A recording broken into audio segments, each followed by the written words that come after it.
moment dans ta présence suffit pour changer des cœurs. Une heure dans ta présence suffit, car tu sais restaurer Emmanuel.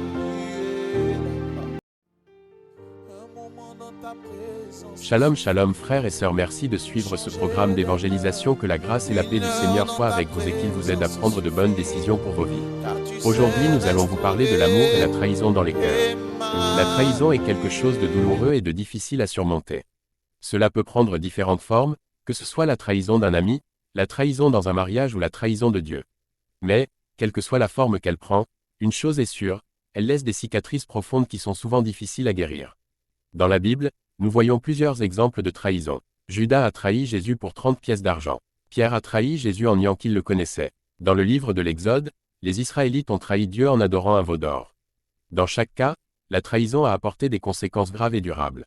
Pourtant, la Bible nous parle également de la grâce de Dieu. Il est capable de guérir même les blessures les plus profondes et de transformer la trahison en victoire.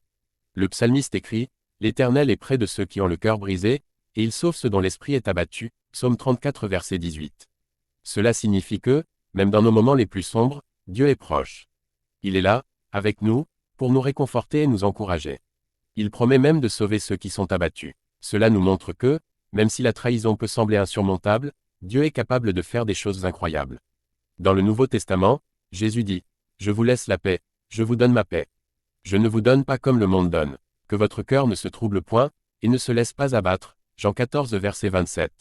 Cette paix que Jésus donne est quelque chose de différent de ce que le monde nous offre. Elle est réconfortante et apaisante, et elle vient du fait que nous sommes en relation avec Dieu lui-même. La Bible parle également de la nécessité de pardonner à ceux qui nous ont trahis. L'amour est patient, il est plein de bonté.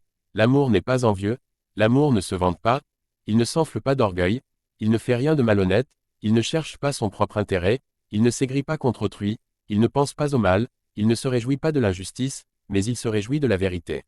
Il supporte tout, il croit tout, il espère tout, il endure tout. 1 Corinthiens 13 versets 4 à 7. Le pardon est un choix conscient, mais c'est aussi une caractéristique essentielle de l'amour. Si nous voulons guérir des cicatrices de la trahison, nous devons choisir de pardonner. Enfin, la Bible nous parle de la nécessité de nous tourner vers Dieu dans les moments de trahison. Dans le livre de l'Exode, après que les Israélites aient adoré un veau d'or, Moïse s'est tourné vers Dieu pour chercher de l'aide. Moïse implora l'Éternel, son Dieu, et dit « Pourquoi, ô Éternel, ta colère s'enflammerait-elle contre ton peuple que tu as fait sortir d'Égypte avec une grande puissance et une main forte ?» Exode 32 verset 11. Comme Moïse, nous devons nous tourner vers Dieu dans les moments difficiles, car c'est lui qui peut nous aider à guérir et à trouver la paix. En conclusion, la trahison peut sembler insurmontable, mais il y a de l'espoir. La grâce de Dieu est suffisante pour guérir même les blessures les plus profondes.